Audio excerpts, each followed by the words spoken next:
Tweet. Bonjour et bienvenue sur Aldricoscope, la chaîne faite avec le cœur et tournée avec les pieds. C'est un plaisir de vous retrouver. J'espère que vous allez bien et que vous profitez de ce début de nouvelle année 2022 avec le plus de joie et de positivisme possible. Ce sont deux denrées extrêmement rares à se procurer dernièrement, je trouve, vu ce qu'on se ramasse sur le coin de la gueule ces 2 derniers mois. Ouais, je suis un petit peu brut de décoffrage. Je suis un petit peu rentre dedans pour cette vidéo. Je tenais à m'excuser pour la piètre qualité des dernières vidéos qui ont été proposées sur la chaîne, pour la simple et bonne raison que ça faisait très longtemps que je n'étais pas revenu sur le devant de la caméra et que on sent que je marque des temps morts pour terminer mes phrases, et parfois je commençais une phrase et on démarrait une autre sans terminer la précédente. Voilà. Aujourd'hui, on va s'intéresser à une de mes expériences de lecture et non des moindres, puisqu'il s'agit en fait d'un récit que je pensais avoir traité sur cette chaîne. Et après avoir consulté mon historique, je me suis rendu compte qu'il n'en était rien. Donc on va rattraper cette erreur aujourd'hui même. Il s'agit d'un récit qui va prendre pour héros un loup-garou. Vous n'êtes pas sans savoir mon adoration pour le mythe de la lycanthropie, quel que soit son support, que ce soit au cinéma, que ce soit en roman, que ce soit en comic book, ce qui va nous intéresser aujourd'hui. Marvel Comics avait un personnage, un loup-garou, dans ses cartons, et si je ne dis pas de bêtises, au début des années 70, vers 71-72, il existait une série qui s'appelait Werewolf by Night, où l'on suivait en fait les aventures sordides, violentes, fantastiques d'un loup-garou.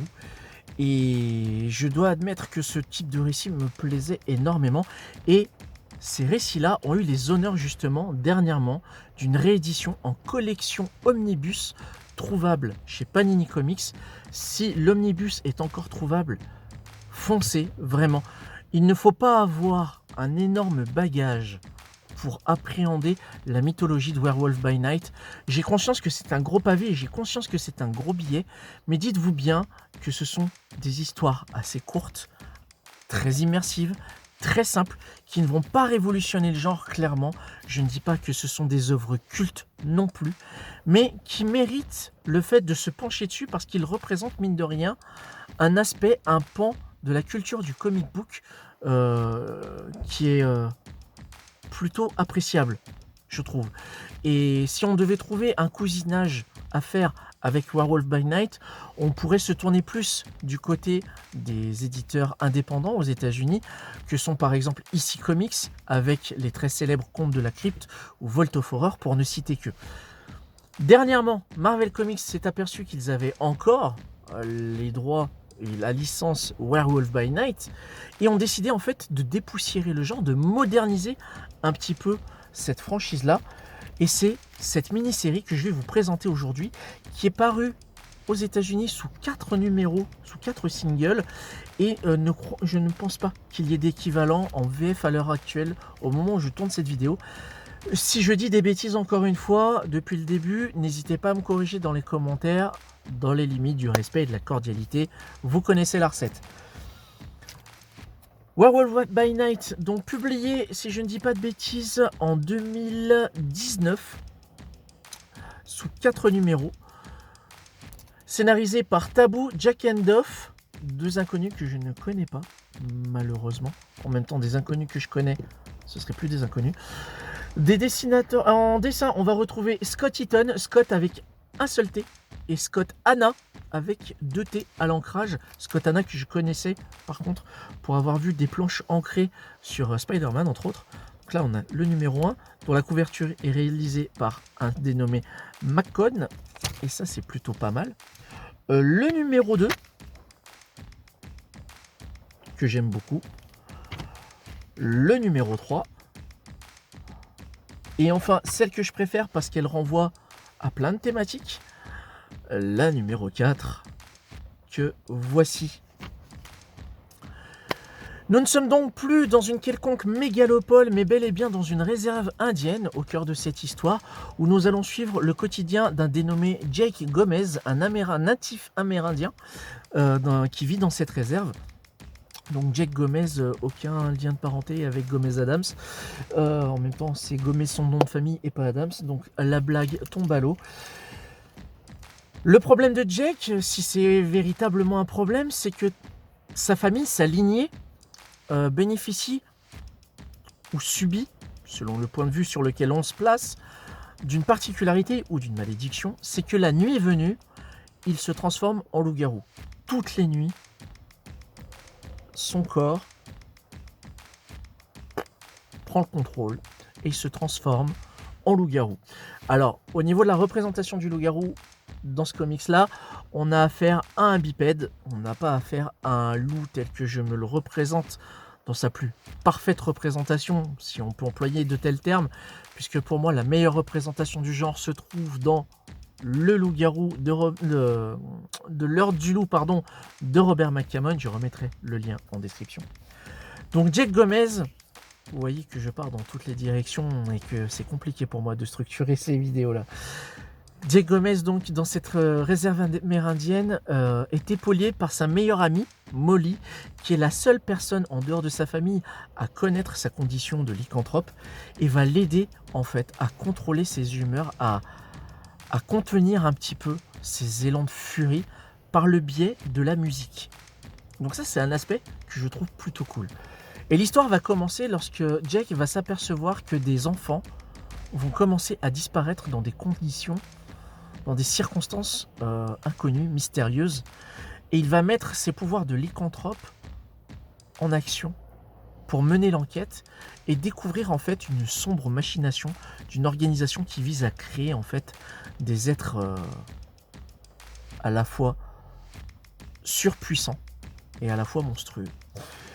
Donc on va être clairement dans un récit type série B, on va pas se cacher, on va pas se mentir.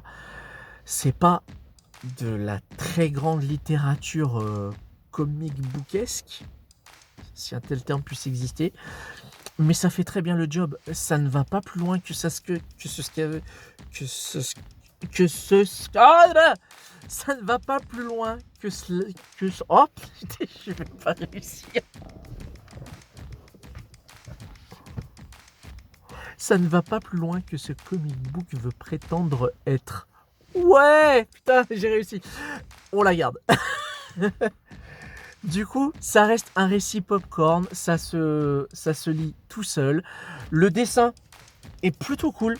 Je ne dis pas que c'est un dessin de très très bonne facture, mais je trouve que Eaton et Anna s'en sortent franchement bien.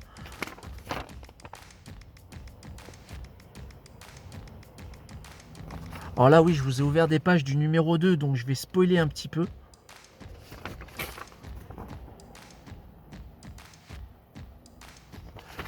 Je trouve ça franchement plutôt cool.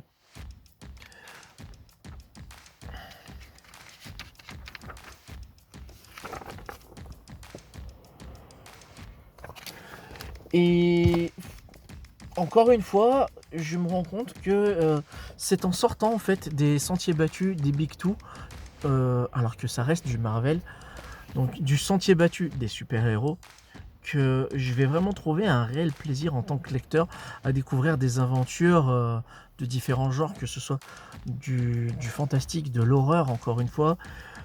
Mais là, ça fait très bien le job. La fin est pour moi en revanche par contre un petit peu brutale. Elle est un petit peu convenue également. Elle aurait mérité quelques petites pages de développement supplémentaires. Pourquoi pas un 5e numéro, histoire de développer aussi un petit peu les personnages secondaires, puisqu'il y a quand même des protagonistes qui gravitent autour de Jack Gomez qui auraient mérité à mon sens un peu plus de profondeur. Mais bon, voilà, c'était tout ce que j'avais à vous proposer dans cette très courte vidéo.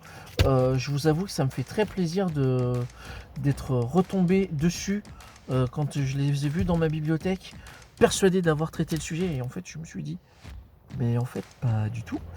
Donc, ce tort est désormais réparé.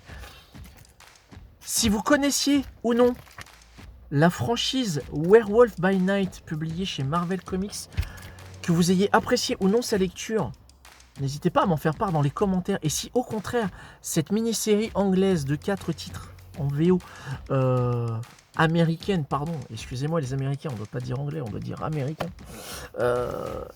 Si cette nouvelle mini-série américaine, au contraire, vous a donné envie, et cette vidéo vous a donné aussi envie d'en savoir un petit peu plus, n'hésitez pas également à m'en faire part dans l'espace qui vous est dédié. En tous les cas, prenez soin de vous. Merci d'avoir regardé cette vidéo jusqu'au bout. Je vais essayer de faire des vidéos un petit peu plus carrées. La lumière derrière est assez étrange. On va arrêter là-dessus. D'ici là, n'hésitez pas à également me faire part de ce que vous avez apprécié ou non en lecture dernièrement dans les commentaires. Et puis, on se dit à bientôt. Plein de funkitude. Et à une prochaine pour une prochaine vidéo. Pour une prochaine vidéo, ça fait chelou comme phrase.